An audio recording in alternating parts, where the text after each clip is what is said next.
Hi, I'm Michelle the Irritable Vegan. I'm here to share my vegan low FODMAP story and hopefully take some of the BS out of IBS. So today I'd really like to explore a topic that I get asked about all the time: how to be the only vegan low FODMAPper in the family. And this is a reason many people give for not even attempting the low FODMAP diet, let alone sticking to it in the long term. Hopefully, some of the tips I'm going to give you today are going to set you right back on track towards a happy, healthier you. Let's get into it. So with the average age of IBS diagnosis being between the ages of 20 and 30, it's likely that when we talk about cooking and eating a low FODMAP diet, there are other people to consider at meal times. In exactly the same way that being the only vegan in the family can send out ripples that affect and influence those around us, being on the low FODMAP diet can have a big impact on family dynamics. Now, this is especially true for people like me who find that a switch to a vegan diet has escalated their IBS symptoms.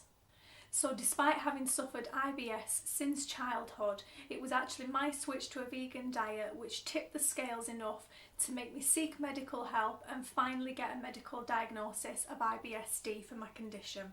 So after the stress and embarrassment of many tests and invasive medical procedures just to rule out anything more sinister, you'd think that the diagnosis of IBS and an introduction to the low FODMAP diet would be a blessing, but it's awful to say that I was mortified by the idea of having to go home and tell my husband that once again my diet was going to have to change dramatically so soon after making a massive switch from being omnivore to vegan. Now, don't get me wrong, my husband is incredibly respectful and supportive of my choices, but up to now I felt that I'd been able to transition myself into veganism and to allow it to fit in with the whole family in a way that was easy and natural, and when faced with the low FODMAP diet it seemed like it was going to be anything but. So fast forward almost 6 months and it's safe to say I've got a few family FODMAP tips and tricks up my sleeve for you. Now, these first 3 today are going to concentrate much more on the mindset and actually what you need to get yourself started. But don't worry, I've got many more practical tips coming up for you in the future. Just make sure you hit that subscribe button and stay tuned for more. Let's get into today's 3. So tip number 1 is to prioritise your health. So as with most major diet and lifestyle changes, the first thing to tackle is always mindset. Without this, no amount of practical tips or recipes are going to be able to get you started. It's essential that you make health and healing a priority. Now, don't get me wrong, I'm not suggesting for 1 minute that you go all Thelma and Louise and you abandon all your earthly duties in favour of tequila and cowboys.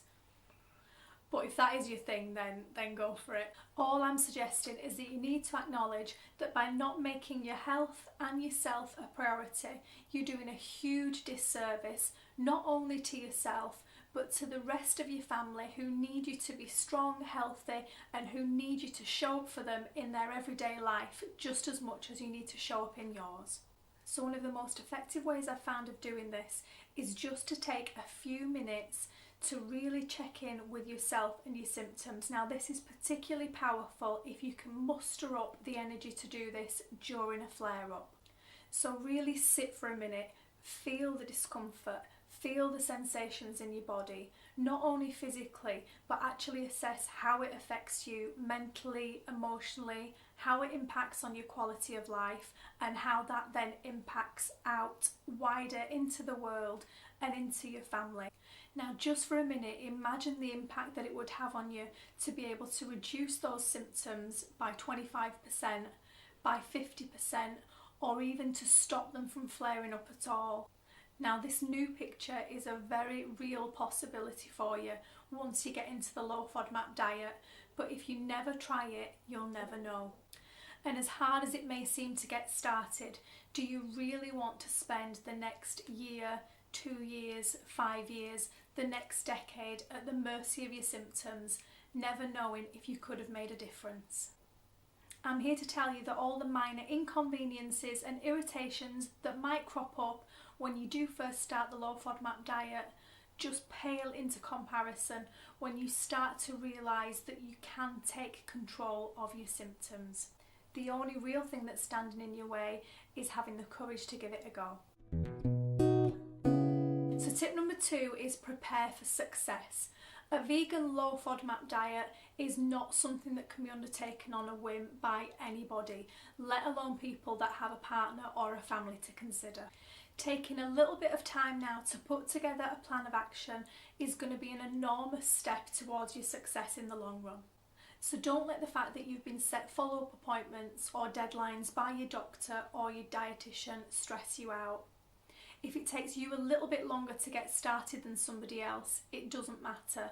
If you can only manage a 2-week elimination but somebody else can manage an 8-week, it's of no significance. The duration of the low FODMAP diet itself is not the goal.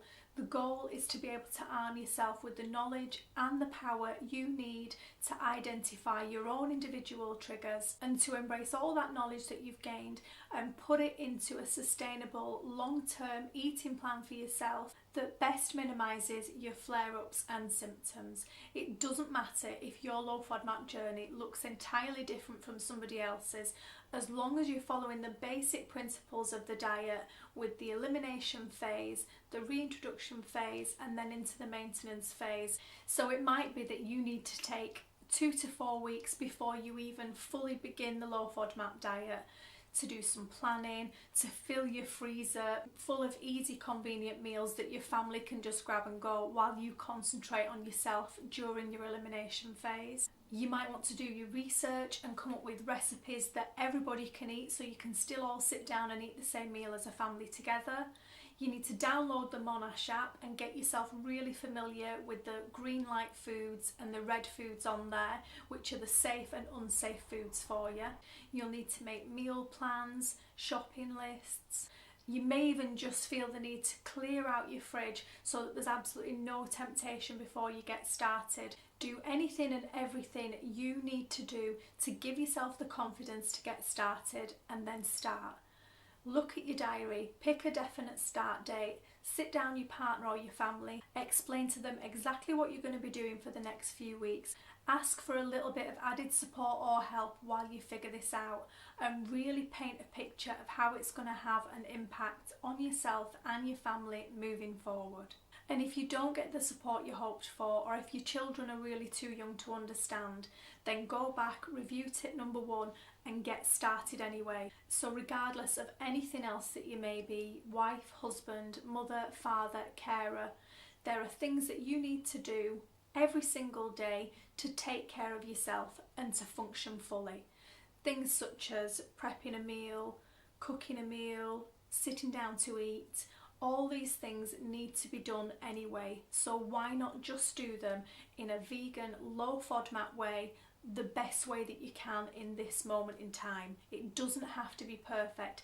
Even if you can't follow it 100% to the letter with absolute utmost dedication, you are still going to learn things about your body, about the way that you need to eat, about the food items and ingredients that you need to cut back on, that you need to minimise or exclude completely.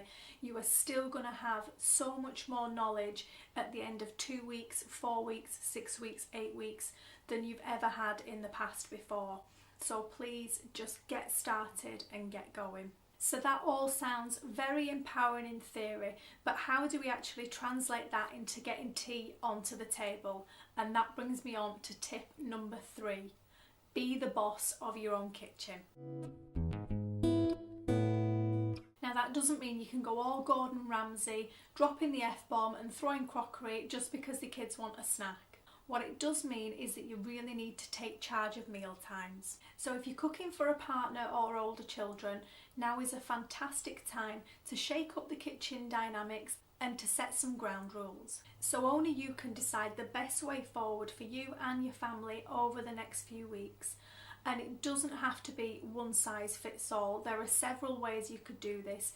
You could decide to make one low FODMAP meal for everybody and they can like it or lump it. You could take a couple of weeks before you actually start the low FODMAP diet to prep some simple, easy, family-friendly meals that can just be popped in the oven or the microwave and let them fend for themselves while you concentrate on what you need day to day. You might need them to step up and start actually cooking and fending for themselves during this time, or you might be happy to just cook a general low FODMAP meal and then cook separate elements which you can add towards the end once you've removed your low FODMAP portion, and either you can do this or you can ask them to be cooking the elements separately whilst you're concentrating on the main meal. Only you know what's going to work best for you and your family dynamics. But please, please do not be afraid of asking for help, at least until you get your head around exactly what you need to be doing.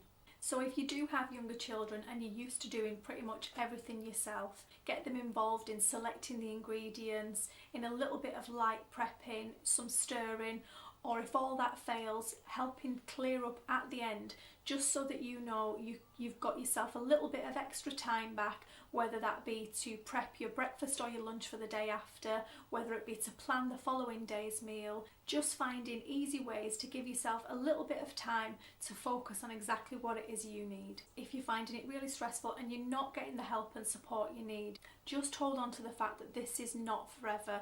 The elimination phase is usually anywhere between 2 to 4 weeks, and that is the strictest phase. It's usually the most stressful phase. It's usually when you need the most help and support. It may only be for yourself a matter of 2 to 3 weeks that you actually need to do that. It's not going to be forever.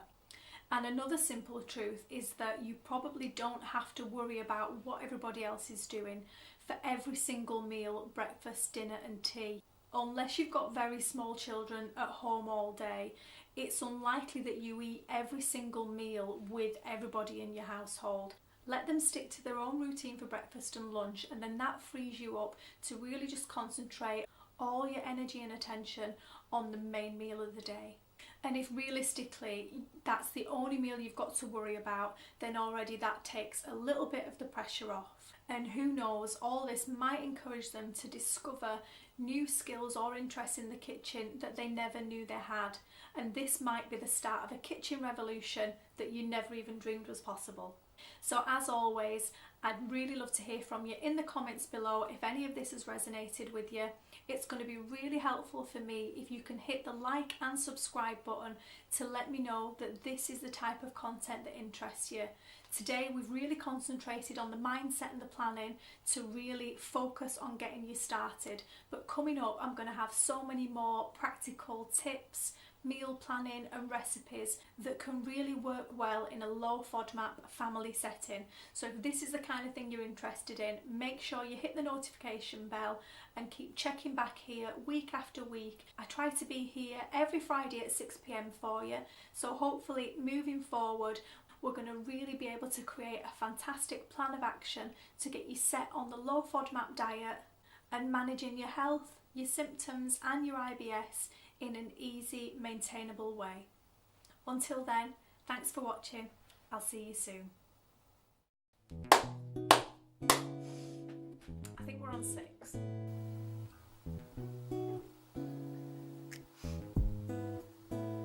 Being on a low FODMAP.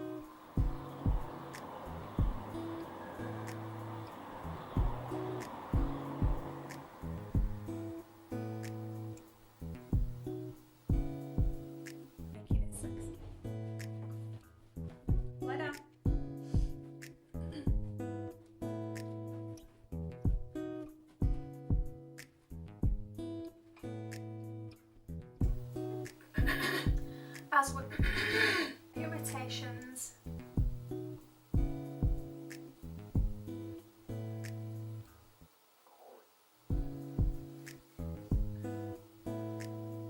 I try to be here every Friday at 6 p.m. for Tequila and Cowboys. So if this is the kind of thing you're interested in, make sure you hit the notification bell. I'll see you soon.